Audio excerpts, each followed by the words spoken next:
En la escalada, el cerebro es el músculo más importante.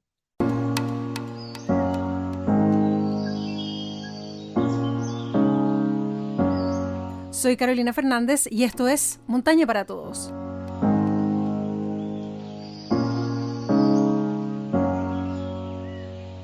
¿Cómo están, amigos? Estamos abriendo la cortina a otro episodio de Montaña para Todos, donde exploramos en primera persona algunos incidentes que hemos vivido en la montaña para así juntos poder aprender y sacar las mejores conclusiones para no repetir lisa y llanamente otras historias. Como siempre, nosotros estamos en Instagram, montanaparatodos.cl, ahí nos pueden encontrar. También el correo electrónico, la misma dirección le suman en @gmail.com. Y también saludamos a Atacama Outdoor, que se encuentra siempre presente acá con nosotros. Al igual que quien está a mi lado hoy, que tengo el gusto de conocerlo personalmente, Elvis Acevedo. Él es fundador de Perros Alpinos, un grupo de destacados montañistas. Ya nos va a contar un poquito más de ellos. Partió el año 1996 haciendo montaña, así es que tiene un arsenal increíble de primeros ascensos, de muchas montañas recorridas, no solamente en Chile, también en Perú, Argentina, Marruecos y otros países. Muy bienvenido, Elvis, acá a Montaña para Todos. Muchísimas gracias por la invitación y gracias por esta iniciativa, como te decía, junto con la que te mencionaba de Montañismo a la Antigua. Me tienen encantado cada vez que tengo un tiempito. Veo los reels, escucho los podcasts, lo disfruto mucho y creo que le hacen muy bien al medio. Así que realmente es una iniciativa que se agradece porque uno sabe del esfuerzo personal, tiempo personal y todo lo que la gente involucra. La gente a veces no valora eso, así que muchas gracias a ti por esto y bueno, por la invitación. A ver qué sale de esta conversación. Va a salir algo bueno sin duda, porque la verdad es que la gracia de este relato, en comparación precisamente con el capítulo que lo antecede, con el de Damir Mandakovic, es que ambos relatos están escritos. Y la gracia de tener relatos escritos es que, pese a que esto ocurrió en octubre del año 2007, en la sexta región, en el Valle Bangal, hay detalles que son muy difíciles de recuperar si no estuviesen plasmados en una página. Así es que algo que perfectamente nosotros también podríamos hacer, que es plasmar nuestros ascensos, cosa de recordarlos a futuro. Esto ocurrió, Elvis, en el Alto de la Engorda, 4.027 metros. El Alto de la Engorda sigue siendo una montaña con muy poca info. En ese tiempo Roberto Toro me acordaba, él era muy entusiasta con invitarnos siempre, incentivarnos a que fuéramos para allá. Y le hicimos un primer intento por otra ruta. La altura era un aproximado, algún registro antiguito del primer ascenso. Era todo lo que teníamos y era todo lo que buscábamos en ese tiempo en las montañas. Y todavía, un valle impresionante, el Valle de Pangal, con tremendas montañas, con aproximaciones largas. Y son montañas rudas, incluso como te digo, hoy el Alto de la Engorda, no sé si tiene por ahí, creo que tiene algún ascenso y no mucho más. Y de hecho, no es tu primer intento, hubo varios antes. Sí, hubo reales, era el segundo, pero era la cuarta vez que llegábamos con intenciones. La primera fue un muy buen intento que hicimos por otra ruta, por un valle lateral. Y la segunda y la tercera vez íbamos con todas las ganas, pero nos encontramos en mucha nieve antes de llegar a las Cayanas, incluso, o sea, antes de llegar a empezar a caminar, así que nos dedicamos a randonear por ahí. Y hubo un intento muy divertido donde con Roberto íbamos muy decididos, lo que se nos cruce lo vamos a superar según nosotros. Y el primer río, que es el río Blanco, venía muy fuerte, sonaban las piedras y al final nos cruzamos, nos quedamos ahí en las Cayanas. Y subimos al Socavones al otro día y para la casa. Así que el segundo y el tercero fueron intenciones, pero no llegamos ni siquiera cerca del cerro. El cuarto sí. En el cuarto íbamos con todo y fue el de la historia, digamos. Es un cerro que de partida es técnico, entiendo. Sí, llevamos todo lo que teníamos. Año 2007, llevamos cuerda, llevamos estaca, porque fuimos en una época de nieve. Estábamos bien equipados. De hecho, íbamos escalando muy bien antes del suceso. ¿Hasta qué punto llegaron? ¿Cómo fue la aproximación? Llegamos a las Cayanas, nos fue a dejar, aprovecho de recordarlo, Waldo era un contacto que teníamos allá, que tenía una camioneta monstruosa y que nos cruzaba río y nos adelantaba mucho. Y el Lito era un pescador de la zona que vendía como artesanía por Rancagua y que también siempre nos acompañaba y nos quedaba esperando. De hecho, cuando nos empezamos a caminar con Roberto, el Lito se puso a tocar flauta, ¿no? Lo veía muy bonita. Y yo dije, estamos con toda la buena vibra, así todo esto va a salir muy bien. Y aproximamos por una ruta distinta a la que habíamos intentado la primera vez. Acampamos, todo muy bien. Y al día siguiente intentamos la escalada. Nuestra información de ese tiempo era que el cerro medía como 3.800 metros. Nuestra información era esa. De hecho, cuando decidimos volver, forzamos harto la escalada. El día estaba con un clima más o menos, escalamos bastante y estábamos bastante arriba. íbamos como entre 1009 y algo. Eso llama la atención en el relato, efectivamente, porque ustedes estimaban esa altura de 3800 y de repente miran y dicen, 3009. parece que estamos un poquito más arriba, y aún les quedaba. Y eso fue un problema, porque en ese momento ya no teníamos idea cuánto nos quedaba. Ya. O sea, no sabíamos si nos quedaban 20 metros o 300. Ya cuando superamos la altura que nosotros considerábamos, ya perdimos toda referencia. Íbamos escalando bien, pero ya las condiciones no eran las ideales para no saber cuánto nos quedaba. ¿Y por qué eligieron esta ruta? Porque andábamos buscándole, ¿sí? No teníamos ninguna información de por dónde subir. Y mirando fotos, y las rutas nuevas salen generalmente después de intentos fallidos. Pocas veces salen a la primera. Y creo que esa vez habíamos ido con Roberto 3 días, un feriado largo o algo por el estilo. Esa era la planificación que habían tenido, o sea, hacer esta montaña en 3 días. ¿Y el tiempo los acompañaba? El tiempo estaba no de lo más amigable, pero era lo que había. Había bastante nubosidad, el cerro se tapaba, se abría. De hecho, en un momento íbamos escalando bastante bien, yo llegué arriba a un pináculo, y ya, por la cumbre le dije yo, y me senté con un pie acá al lado, intentando entre la neblina imaginarme la cumbre al lado, y de repente vi que arriba había un montón de pináculos más, y le dije, no vamos bien. Así que ahí hice una desescalada cortita, y en vez de bajar, rodeamos y seguimos subiendo. Sí, estábamos muy decididos, lo estábamos pasando bien. Tenían un grupo, digamos, que sabía que ustedes Sí. andaban allá. Sí. Todos nuestros amigos, integrantes del grupo en esa época, que estaban todos muy activos. Nosotros, y la gente le puede parecer bien o mal, nunca dábamos aviso ni a Socorro Andino ni a Carabineros. Siempre dejábamos muy alerta a nuestros amigos porque consideramos que tenían más posibilidades ellos de realizar un rescate o una actividad, o incluso ponerse en contacto con Socorro Andino, y si al final a mí me sacó Carabineros. Siempre dimos aviso, nunca partimos a ninguna parte sin dar aviso, pero siempre nuestra gente primero, que es la que reacciona más rápido. Sí, no es primera vez que oigo eso mismo. Sí. Elvis, entonces, lleguemos al día. ¿A qué hora parten y hasta dónde tenían pronosticado llegar la primera jornada? El día 1 nos fuimos temprano, no de madrugada, pero llegamos a Cayana, nos despedimos del Lito, de los chicos, y empezamos a caminar, no sé, a las 10, 9 de la mañana, algo así. Caminamos todo el día y acampamos en algún plano donde consideramos que estábamos cerca del cerro. Fue un día bien nublado, no tuvimos muy buena vista, pero teníamos alguna referencia de dónde estábamos. Y el otro día salimos bastante temprano porque era el día que teníamos que llegar arriba. Ya, ¿y cómo parte esa segunda jornada? Con mucho entusiasmo, muy felices, bien temprano, pero no oscuro, porque cuando estás abriendo una ruta no podéis meterte en un terreno sin tener buena visual. Así que probablemente empezamos las labores oscuros de tomar desayuno, que es lo típico. Y aproximamos, cruzamos un par de terrenos fáciles y llegamos a la cara misma de la montaña, que ya se pone más vertical.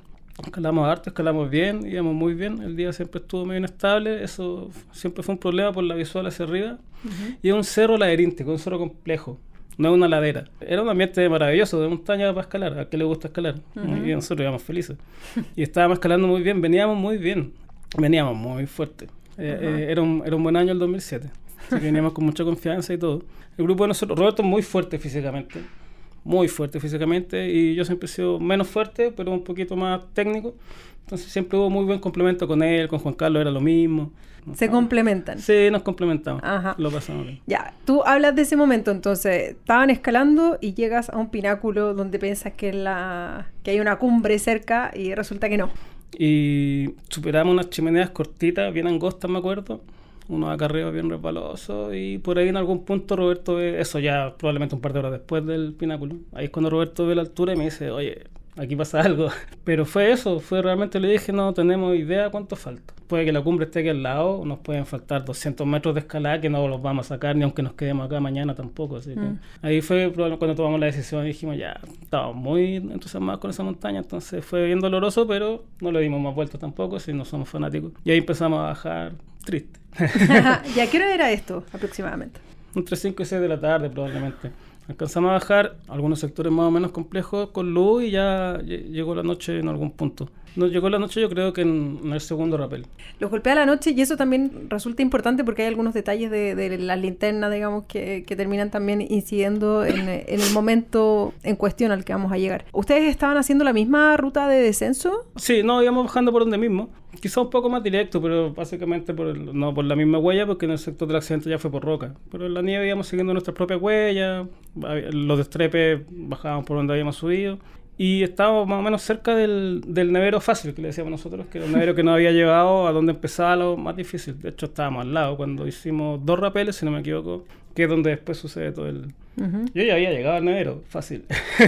Claro, porque tú te devuelves. Cuéntanos, ¿por qué te devuelves más o menos cuántos metros sientes tú que había entre ese nevero y el punto al final donde No era mucho. Y después de esa segunda reunión, yo me salgo y me voy para el lado porque era un terreno... Era expuesto. Estaba de noche, pero nosotros sabíamos que era expuesto porque sabíamos dónde estábamos. Pero era un terreno manejable para nosotros.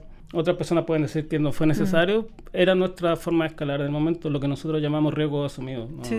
Era porque necesitábamos llegar también rápido porque se estaba nublando más. Entonces, yo me salí, me fui hasta el nevero y ahí me quedé esperando a Roberto, que hizo la misma maniobra, bajó, recuperó, qué sé yo, y venía detrás mío.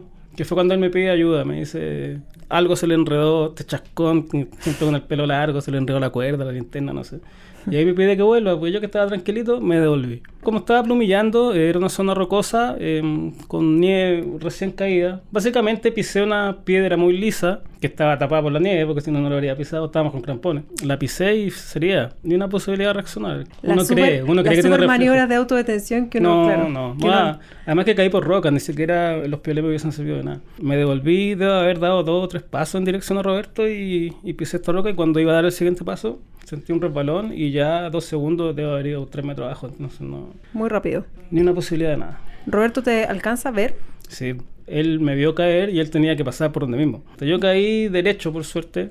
O sea, no caí dando botes ni rodando. Caí de espalda, con los pies hacia abajo, en línea recta, muy rápido. Y sentía que aumentaba la velocidad. Ya estaba oscuro, así que no vi el vacío a mis pies, lo cual yo creo que fue bastante agradable. Mejor. Me iba golpeando bastante, pero era una caída controlada. Tengo ese recuerdo súper claro después de tantos años, no sé por qué. Iba pensando, chuta, me estoy cayendo. No debería irme cayendo. Y pasaron hartos segundos, así que fueron bastantes metros. Y ya llegó un punto en que empecé a caer más rápido, por lo cual la pendiente iba aumentando y salí al aire. Pasaba un resalte y me fui por el aire. Y ahí perdí el control del cuerpo. Nadie podía controlar el cuerpo en el aire, eso no es cierto. Me incliné hacia el lado izquierdo y ahí sí di todo por perdido. Ahí pensé que se acababa porque dije, aquí viene el golpe y empiezo a rebotar y los huesos y los dientes y todo, y aquí ya se acaba. Así que en ese segundo en que me fui por el aire, honestamente pensé que se acababa. ¿Tú estabas en ese minuto, imagino, con casco? Sí. ¿Estabas con crampones? Con todo. ¿Piolet tenías? Íbamos con los 2 piolets porque veníamos escalando por nieve, entonces los tenía ¿Pero tenías en la mano? Los tenía en la mano, iban bailando alrededor mío porque estaban sujetos, en ese tiempo todavía usaba dragonera, entonces iban sujetos. Y yo iba, no sé, me imagino que iba tratando de frenarme de alguna forma igual. Y los peleos golpeaban. No, ninguno se me clavó ni nada. El casco todavía lo tengo como recuerdo porque me salvó la vida de frentón. Tiene todo un sector ramillado, sí, pero como si lo hubiesen pasado algo filoso. Yo me fui hacia el lado izquierdo y golpeé con el lado izquierdo completamente, en una especie de chimenea. Y fui ahí física básica, perdiendo energía hasta que frené. Entonces fue muy milimétrico. Yo el otro día me di cuenta de eso, que caí, pero en el único lugar donde podía caer y salvarme, básicamente. Todas las lesiones fueron del lado izquierdo, pero me frené. Ese fue el punto. ¿Te frenaste algo que era medio impensado dada la situación? Estabas con linterna también, ¿no? Sí, estaba con linterna. Cuando frené, viene una reacción muy de shock, que a reírte básicamente. Darte cuenta que no te mataste y que ya por lo menos vuelven a estar todas las opciones abiertas, más allá de lo difícil de la situación. Me acuerdo que alumbré inmediatamente para abajo para saber más o menos dónde estaba y me di cuenta que todavía estaba en terreno vertical, así que no podía salir ni caminando ni nada. Y tengo que haber tenido bien puesta la linterna porque nunca la perdí.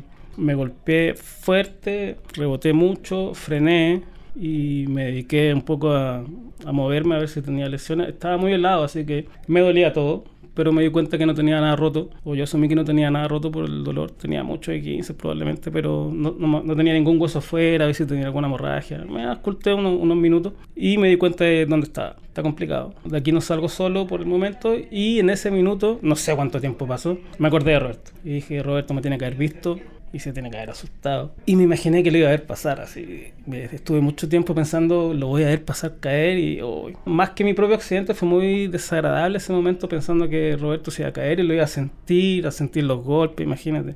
Y estuve muy angustiado mucho rato, empecé a gritar su nombre hasta que me respondió. ¿Sí? Sí, yo le gritaba a Torín, le decimos Torín, y en algún momento escucho de vuelta a Cocho. Y dije, está bien. Eso ya fue un alivio tremendo porque estaba muy angustiado por lo que le podía haber pasado a él. ¿Cuántos metros aproximadamente caíste? Calculábamos un poco por el tiempo, por los segundos de caída, deben haber sido unos 30 o 35 metros. Yo creo que la última parte del aire deben haber sido unos 10, probablemente. Y todo el resto fue el tramo que me fui ahí arrastrando y pegando en las piedras. Te imagino como por un tubo hacia abajo. Aparte como por un resbalín de piscina, algo así. Cual, sí. Una cosa así, ¿no? O sea, cuando me golpeé con el lado izquierdo, eso lo deduzco por el casco. Me tengo que haber golpeado muy fuerte porque el casco quedó muy magullado en ese sector. La mochila me protegió mucho. Cuando después fui al médico tenía completamente magullado todo el borde del cuerpo, pero la parte que va a la mochila, nada. La espalda no iba en contacto con la roca, digamos. Sí los bordes. Funcionó como un colchón. Funcionó como un colchoncito. Y después de la noche lo usé como frazada la mochila. Bueno, ahí vamos a entrar en ese detalle. Y en el momento en que escuchas que dice tu nombre, ya sabes que está vivo, ya salvo tu compañero.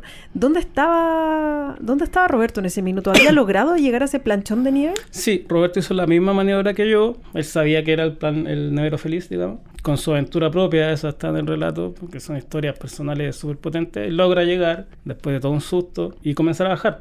Probablemente me iba buscando, iba intentando escucharme o algo. Y iba muy asustado también. De hecho, él se desprende de la cuerda, intentando quedar más cómodo para poder pasar por donde me había caído yo. Entonces, cuando yo le pregunto, le digo, tírame la cuerda.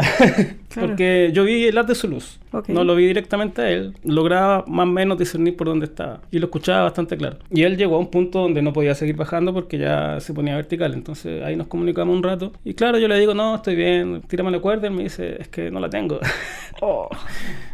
Ya. Creo que no le di mucha importancia, fíjate, cuando me dijo.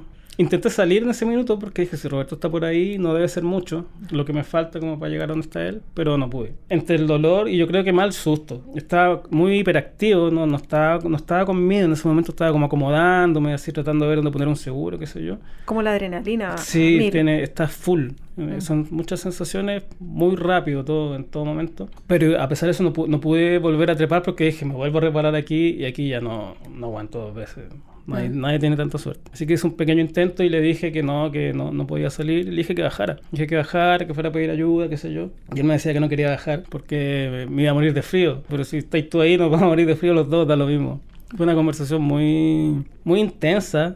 En algún momento ya Roberto me dice con voz muy llorosa que va a bajar y lo pensaba por él. Debe ser súper difícil para alguien sentir que está dejando a su compañero botado. Porque él se va sin saber si nos vamos a ver de nuevo, todo lo que uno se imagina en esa situación. Y él bajó toda la noche. Yo pensé que él iba a bajar hasta el campamento y el día siguiente iba a salir y se mandó toda la noche hasta afuera. Llegó a Las Cayanas en la madrugada. Entonces cruzó unos ríos, el río Pangale, un río de respeto, el río Blanco también. Entonces él arriesgó mucho. Su aventura de bajada por sí sola es una aventura muy grande. Entonces ahí nos despedimos y ahí me quedé solito. ¿Y a ti se te cayó una lágrima o no? No en ese minuto. No había tiempo para llorar. Tenía que analizar un poco lo que estaba. Ya sabiendo que Roberto se había ido y sabiendo que estaba vivo, me sacó un peso gigantesco encima en ese minuto. Trepé un poquito y me acomodé un poco. Busqué dónde poner un seguro, porque dije, si me quedo dormido. Así que puse un stopper. No lo puse en una fisura. Había como una piedra empotrada en un orificio y ahí lo enrollé. Pero psicológicamente es fundamental sentir que estoy anclado. Aunque la porquería se salga.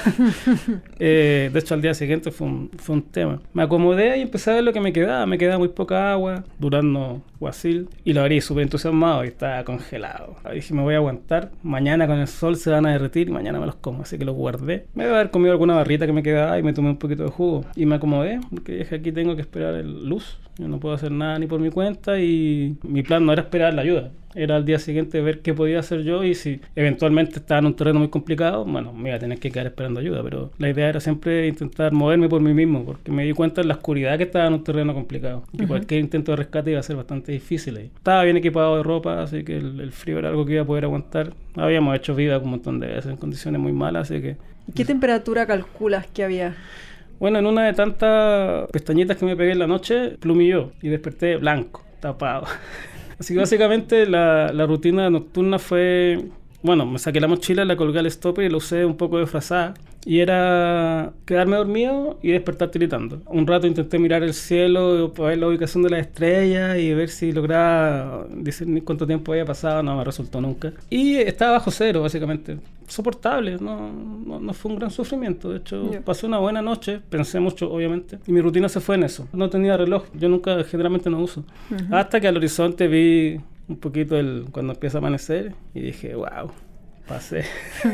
Llegamos hasta acá. Llegaba la noche. Ya, pero tenías convicción también de que no ibas a morir congelado. Sí, no, congelado no. Los años de circo también en esos casos sirven mucho, muchísimo. Sí. Ya, y cuando empieza a amanecer, asumes, digamos, que Roberto seguía en búsqueda de ayuda, pero ¿qué decisiones empiezas a tomar ya cuando ves la luz del día? Varias. Sacar mi cajita aguacil, a ver si el sol la derretía, cosa que no ocurrió jamás, me la tuve que comer congelada al final. Por la ubicación de donde estaba, a mí me iba a llegar muy tarde, así que básicamente lo veía lejos. Era muy psicológico y muy frustrante que no me llegara a mí. Yo todavía pensaba que Roberto había llegado a descansar un poco en la noche al campamento y que con las primeras luces iba a empezar a bajar. Así que asumía que eran muchas horas todavía de él bajando, y yo no quería estar ahí tanto rato. Entonces empecé a mirar mi entorno. Estaba en un terreno vertical, en una chimenea. Me había frenado una especie de tapón con una piedrita, que fue la que me frenó la noche anterior. Miré hacia arriba y empecé a sacar conclusiones porque yo vi la luz de Roberto de su linterna. Así que pensé que estaba como a 4 metros de un borde. Dije, si arriba de ese borde hay una terracita, Roberto está a la derecha, mirando yo hacia arriba, quizás pueda llegar. Y si Roberto llegó ahí, fue porque bajó por el nevero, feliz. Entonces mi estrategia empezó a ser pensar si podía subir esos 4 metros en las condiciones en las que estaba. Ya hacía menos frío, así que los dolores eran más intensos. Y esa fue una lucha mental fuerte. Decidí rápido que no quería un rescate ahí porque estaba muy complicado el terreno. Para el Gope, para Socorrondino, para cualquier persona, para montañistas experimentados, para todo. Iba a hacer toda una maniobra de mucha gente y no quería eso. Y decidí que sí, pero me costó muchísimo tomar la decisión. La que me costó fue sacar el stopper psicológico que había puesto y que era mi seguridad total. Estuve mucho rato en eso, mucho, así que son un par de horas. Fue muy difícil decir, saco el stopper, intento y si caigo, ya no va a haber vuelta, porque ya podía mirar para abajo, así que sabía lo que venía si me volvía a caer. Hasta que en algún momento lo hice. Saqué, trepé muy cómicamente, me imagino yo, porque no podía estirar el brazo izquierdo. Lo tenía muy encogido. El pie izquierdo tampoco funcionaba mucho. Trepar con roca por crampones tampoco es tan sencillo. Entonces muy cómicamente y de alguna forma me fui ganando esos metros. Sí recuerdo que a la salida había un cachito del cual me agarré, lo tanteé bastante bien, estaba súper firme. Dije, aquí me agarro y aquí no me suelto, pero con nada. Si me llego a resbalar, me agarro de esta cuestión y quedo colgando, pero no me voy para abajo. Con ese cachito logré salir. Había una terraza de acarreo bien empinada, pero ya, no sé, 45 grados o algo así, más sencillo. Me pude echar incluso. Me relajé un poquito. Después dije, no me puedo relajar todavía porque estaba al borde de un precipicio. Miré a mi derecha, así mirando hacia arriba del cerro, y dije, Roberto venía desde allá. Pensé que me tenía que haber alumbrado desde allá. Se veía difícil, así que igual tuve que trepar un par de lugares más hasta que me asomé un filito, vi el nevero y vi huellas. Y dije, hasta aquí llegó. Y ahí sí, no creo que me reí una hora por lo menos tirado. Porque ya bajar un nevero, por muy lesionado que estuviera, me daba lo mismo. Había salido del terreno vertical, del terreno donde si me equivocaba o pasaba algo, me moría. Caí tan exactamente en el único lugar. Si hubiese caído 1 metro a mi derecha, no había nada, había pasado de largo. Y a la izquierda de esta chimenea habían unas piedras filudas, muy puntudas. Y si hubiese caído ahí estaría ensartado. Fue muy impactante, así como... No era el minuto, punto. Yo tampoco lo di muchas vueltas. Pero fue una salvada milimétrica, realmente. Era, no sé, como tirar una pelota de ping-pong lejos y que caiga en un vaso, así, algo así. Muy, muy preciso. Así que ahí me quedé un rato, me di el gusto de soltar tensiones y ya ahí me preparé para bajar, porque tuve que hacerme una rutina de movimientos porque ya me dolía todo el lado izquierdo. Así que bajé medio cojo, con un brazo encogido, pero iba bajando por el nevero y ya pensando qué estaba pasando abajo, y abajo se estaba fraguando otra historia muy, muy, muy potente también. Bueno, tú dices, se estaba fraguando una historia paralela, claro, la comandaba Roberto en este caso. ¿Cuál era tu plan ahí, ya cuando estabas en terreno un poquito más seguro? Y mi plan era llegar al campamento ese día. Sabía que no iba hacia el ritmo que iba, porque iba muy despacito, no iba a llegar a las Cayanas. Sabía que si no me encontraba con Roberto, probablemente ya mis amigos iban a estar un poco en movimiento. Pero esperaba llegar al campamento, descansar un poco, tomarme algún remedio, bajar al día siguiente. No quería cruzar los ríos a la hora de mayor caudal, porque así como iba medio cojo, y yo no soy muy bueno para el agua, y ahogarme después de todo lo que había pasado no tenía ningún sentido. Entonces mi idea era al día siguiente eventualmente salir, y tenía más o menos claro que probablemente ya me iba a encontrar con mis amigos viniendo y probablemente me iban a ayudar. Esa era más o menos la idea. Pero Roberto se llevó todo. No dejó nada en el campamento. Lo pasó a buscar, sacó la carpa. Igual yo no alcancé a llegar al campamento al final, porque después viene toda la historia del helicóptero. Pero no, pues se llevó todo, así que hubiese llegado y habría tenido que pasar otra noche ahí. ¿Y cuánto lograste avanzar? Yo creo que bajé bastante, me alejé de hecho ya de la pared del cerro. Yo no creo que estaba más o menos cerca del campamento un par de horas quizás, y fue en ese momento que escuché por primera vez un helicóptero. Y segundo alivio, porque eso significaba que Roberto había salido bien a Las Cayanas, ya había podido dar aviso y todo eso. Pero lo vi pasar, o sea, se fueron directo, probablemente siguiendo las indicaciones, se fueron directo al cerro y yo ya me había alejado del cerro. Así que seguí caminando. Y el helicóptero hizo un primer vuelo donde no encontró nada. ¿Pero qué horas era esto, más o menos? Tarde, ya eran así las 4 de la tarde. O sea, todo esto que te cuento se fraguó en todo el día. Yo creo que esa trepada que me envié, que parece todo muy rápido, debe haber sido a la 1 de la tarde, no antes. Y la bajada después ya entre 4 y 5 de la tarde probablemente. ¿Y de qué color estabas? Mi fiel cortamiento rojo, bien visible de arriba, exactamente. Pero ahí pasa lo que ocurre en Las Cayanas, que cuando se estaciona el helicóptero, llega el GOPE, llegan arrieros, llega todo un montón de gente, llega mi hermano, llega Juan Carlos, llegan todos. Se produce el hecho de que uno de los carabineros le pregunta a mi hermano si yo teniendo la posibilidad de moverme, lo haría. Él dice, ¿tú crees que tu hermano se mueva si puede hacerlo? Y mi hermano le dice, sí, va a tratar de salir solo. Y es ahí cuando el helicóptero decide no irse directo al cerro y recorrer más o menos con detalle el camino. Y es en ese vuelo en el que me ven que era el último del día. En ese iba Roberto en el helicóptero también. Zombie, porque no había dormido un montón de rato, pero lo suben para que ayude un poco diciendo subimos por acá, por acá, por acá. Y en ese vuelo en el que me ven, de hecho me ve Roberto, él dice, allá está, una cosa roja cojeando. Yo andaba buscando agua, igual tenía mucha sed. Imagínate, o sea, estuviste a punto de matarte hace unas cuantas horas y ahora vais caminando, por muy adolorido que vayáis, vais feliz. Vaya agradeciendo a la vida. Sí, nomás, no, yo iba súper tranquilo. Yo tranquilo, sabía que iba a ser largo, sabía que iba a faltar la pega el otro día, pero no me importaba nada. Y entonces termina siendo el último vuelo, o sea, también nuevamente no era el momento, digamos, de que pasaras otra noche en el cerro. No, claro, hicieron 2 vuelos, no me pillaron, en el tercero pasa esto que te comento, no van directo al cerro y hacen el recorrido y me ven, pero se alejan. Yo veo el helicóptero y irse hacia el cajón de flores que está al frente y digo, andan perdidos estos tipos.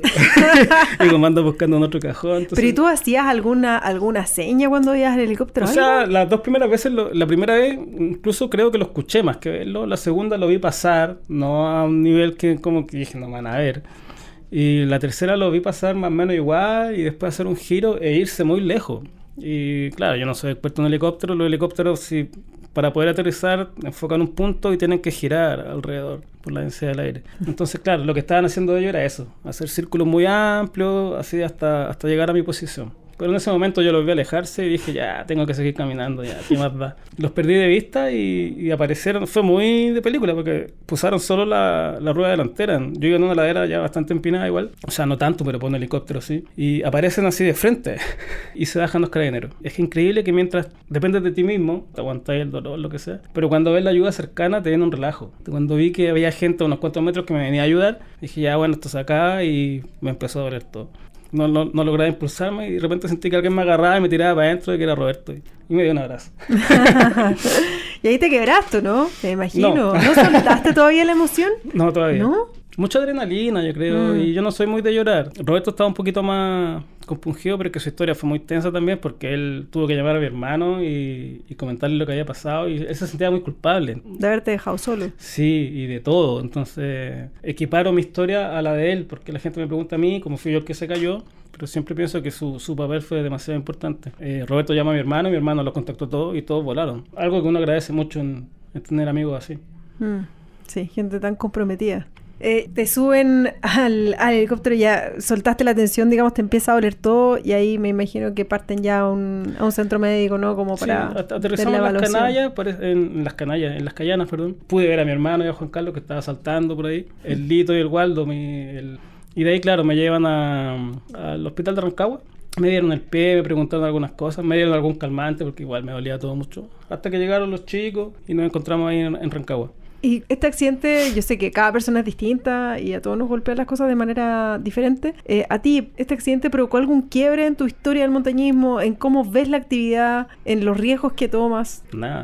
No, en cuanto a mi forma de escalada, no, porque era la forma en que teníamos de escalar y sabíamos que arriesgábamos un poquito más de lo que la gente en general arriesga en la búsqueda de esos objetivos. Era un riesgo asumido, un concepto que se ha olvidado un poco en función de que te quieren enseñar hoy que quieren intentar que el montañismo sea una actividad 100% segura. Quieren dar la señal de que el montañismo puede ser 100% seguro, cosa que no es verdad. Y que sería muy fome si fuera así, porque la gente tampoco lo reconoce. Uno va a estos lugares porque también hay una pizca de aventura en esto. en lo que hacemos. Hicimos una evaluación, evidentemente. Pocas cosas habríamos hecho de manera diferente. Quizás habríamos hecho esa travesía con la cuerda. Aquí la gente a veces cree que uno es un poco prepotente. No, en realidad simplemente asumimos los riesgos del estilo de montaña que teníamos. Donde sí hubo un par de cosas que sí me impactaron mucho. La primera fue, bueno, pensar que me podría haber muerto a los 27 años. Para el rock es una buena edad, pero para un montañista en general no. Sí me di cuenta que uno pierde tiempo en muchas tonteras. La parte un poco filosófica es que vivo una vida muy tranquila, tengo problemas como cualquiera, pero básicamente agradezco el solo hecho de despertar porque dije, me pude haber muerto a los 27 años, había un montón de cosas en ese minuto que no tenía resueltas, de amigos, de parejas, qué sé yo, y dije, podrían haber quedado todas ahí. Entonces mi enfoque de la vida cambió mucho, me puse muy funcional a disfrutar, a vivir mucho cada momento y a disfrutar mucho a la gente que está alrededor mío. ¿Y habías padecido, Elvis, un accidente antes o este fue el primero? No tan serio, no fue el primero. Algunas situaciones, algún piedrazo, alguna grieta y cosas así. Pero fue el primero y ha sido el único, de hecho, hasta el momento. La otra cosa que me hizo reflexionar mucho fue que tiempo después de que estaba en la casa, abrí mi correo. Entonces tenía muchos correos de gente desconocida y eso me impactó mucho. No había redes sociales, no teníamos esa presión de las fotos. Lo pasábamos bien y no nos importaba mucho nada. Pero me di cuenta, había correos todos dándote ánimo, así, un poco de apoyo, algunos muy generales, pero hubo algunos que ahí sí boté mi primera lágrima, después de todo. Siempre recuerdo uno, de un caballero del sur que era un caballero con familia, ya entonces así, le gustaban las montañas, me contaba toda esa historia, pero que él había soñado de niño escalar canaletas y verticales y que no lo hacía obviamente por su familia, pero que se reflejaba mucho en lo que hacíamos nosotros. Entonces me di cuenta que aunque tú no quieras, aunque a nosotros no nos importara que la gente estuviera pendiente de nosotros, inevitablemente cuando hace algunas cosas que salen del promedio o montañas menos conocidas, empieza a quedar un grupito más pequeño y la gente te empieza a poner atención, aunque tú no lo quieras. Y es una responsabilidad, porque si vas a influir en alguien, aunque sea en una persona, en toda tu vida, hazlo bien. Fue impactante darse cuenta de eso, que había gente pendiente de lo que hacíamos. Nosotros ninguno de nosotros habría imaginado eso antes o no le habría importado. Y ahí sí me emocioné. Eso fue mi conclusión más fuerte de todo el proceso. Yo quería volver a escalar lo antes posible. ¿Y no tuviste ningún empacho en reencontrarte con la montaña, en hacer un rappel, en meterte en terrenos un poquito más complejos? Me demoré unos 2 meses más o menos en volver. Nunca enfrenté la montaña con el susto de caerme. Lo que sí, se abre la caja de Pandora y te das cuenta que te podéis caer y te podéis matar. Generalmente cuando no te pasa o no te ha pasado, lo veis como una opción muy lejana. Y en realidad te podéis resbalar y irte cuesta abajo en el Manquehue, en el Pochoco o en el Everest, da lo mismo, en cualquier parte. Entonces se transforma en una posibilidad real y la asumes de otra manera. Negarla y no hablar de eso tampoco tiene ningún sentido porque las conclusiones vienen del diálogo. Y obviamente hacer todo lo posible para que no pase, pero tienes que aceptar que puede pasar. Y Elvis, ¿por qué ustedes en Perros Alpinos, en la página web, deciden escribir relatos? Yo soy muy amante de la historia del montañismo en Chile. Tengo mucha información, relatos antiguos que nos han servido muchísimo. Relatos escritos a máquina por los viejos. La historia del montañismo chileno merece un texto escrito. Ojalá existiese un libro de la historia del montañismo chileno alguna vez. Merece que sea contada, merece que sea leída. Y decidimos, yo creo, en algún momento dejar algo de lo que hacíamos, probablemente para el futuro, para el que le sirva. Es un registro. Es importante que las montañas tengan su historia, que esa información no se pierda. Porque así como hablamos mucho con montañistas antiguos, hay mucha información perdida. A mí me da pena eso. Y que algún día le sirva a alguien, básicamente. Si es que alguien lo lea alguna vez. Por lo menos por acá lo hemos hecho. Oye, Elvis, ¿y volviste al Alto Langorda o no? No aún, pero definitivamente voy a volver. ¿Crees que hubo así con el paso del tiempo algún error o alguna omisión en esa planificación para que haya pasado lo que ocurrió? No. Me molesta la respuesta porque la gente la toma a veces como altanería. No, la información de la montaña en ese tiempo era muy poca. Recurrimos a todo lo que teníamos y de hecho teníamos intentos previos. Teníamos todo el equipo adecuado, escalamos como nos gustaba escalar. La línea de riesgo es personal, muy personal. Haríamos todo prácticamente igual. Quizás, claro, yo habría puesto la cuerda en el pasamanos, pero en ese momento lo conversamos y dijimos, bajemos rápido porque están entrando nubes. Entonces, son decisiones que uno toma en el minuto. Entonces, muchas veces no había pasado nada. Pero tú sabes que están en un margen en que en algún momento puede pasar algo. Pero lo aceptas. Al final se trata de eso, hay que aceptarlo. Bueno, muy bien. Muchas gracias por el relato, Elvis Acevedo, acá en Montaña para Todos. La verdad es que ha sido bien interesante porque finalmente todas estas conversaciones también tienen distintos enfoques. Son personas que tienen más o menos años de experiencia, que han sufrido incidentes, pero que también lo asumen de forma distinta. Y eso está bueno, como ampliar un poquito la mente y no quedarse de forma tan obtusa solamente con una salida. Así que bueno, muchas gracias también a todos los que nos están escuchando. Mencioné a Atacama hace un rato y ellos van a hacerte llegar algo en compensación también a tu presencia acá en Montaña para Todos. Muchas gracias. Para todos, la verdad es que ha sido un tremendo honor ahí que siempre estén con nosotros. Nos reencontraremos más adelante, siempre con alguna historia de montaña acá en este espacio. Un abrazo.